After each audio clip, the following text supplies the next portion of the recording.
జనాలకి ఏమీ వీళ్ళకి బుర్ర ఉండదు, పేరెంట్స్కి బ్రెయిన్ ఉండదు. ఈ విషయం మాకు తెలుసు, మీకు తెలుసు.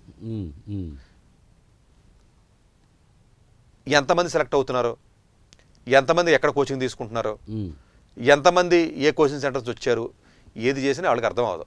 ఐఐటి ర్యాంకులు నారాయణ చైతన్య కూడా అన్నీ వేసుకుంటాడు 1 నుంచి 10 దాకా. ఎవడో తెలిసి వచ్చిన వాళ్ళకి అంత బ్రెయిన్ ఉండదండి పేరెంట్స్కి.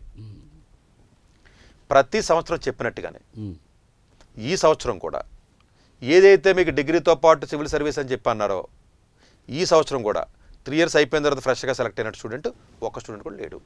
అవును, టోటల్ లిస్ట్లో ఎవరు లేరు. అవును, ఎప్పుడు నేను చెప్పినట్టుగా Tier 3 కాలేజీలో చదివిన వాళ్ళు సివిల్ సర్వీస్ సెలెక్ట్ అవ్వరు, చాలా అరుదుగా ఉంటారు. 4 సార్లు 5 సార్లు రాసిన వాళ్ళు, కొంచెం డీసెంట్ కాలేజీ మంచి కాలేజీలో చదివిన వాళ్ళు వస్తారన్నాను, వచ్చేసరి ఈసారి కూడా సార్.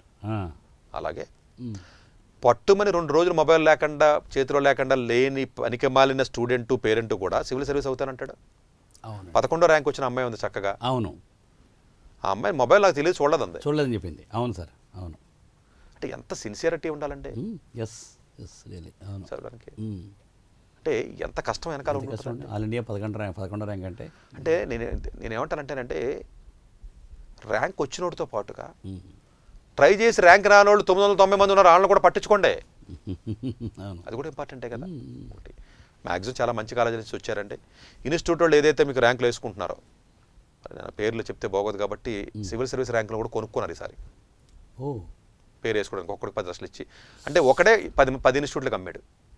యాక్చువల్గా ఈ ర్యాంక్స్ ఎవరైతే అమ్మారో వాళ్ళందరూ సెల్ఫ్ లెర్నర్స్. ఈవెన్ 11వ ర్యాంక్ అమ్మాయి సెల్ఫ్గా చదువుకున్న అమ్మాయి, లాస్ట్ ఇయర్ టాప్ 10 ర్యాంకర్స్ సెల్ఫ్గా చదువుకున్న వాళ్ళే. నేను పబ్లిక్గా చెప్తున్నాను, they are all self learners, coaching లేకుండా చదివిన వాళ్ళు, జస్ట్ ఆడి దగ్గర ఇటు దగ్గర గైడెన్స్ తీసుకున్న వాళ్ళు.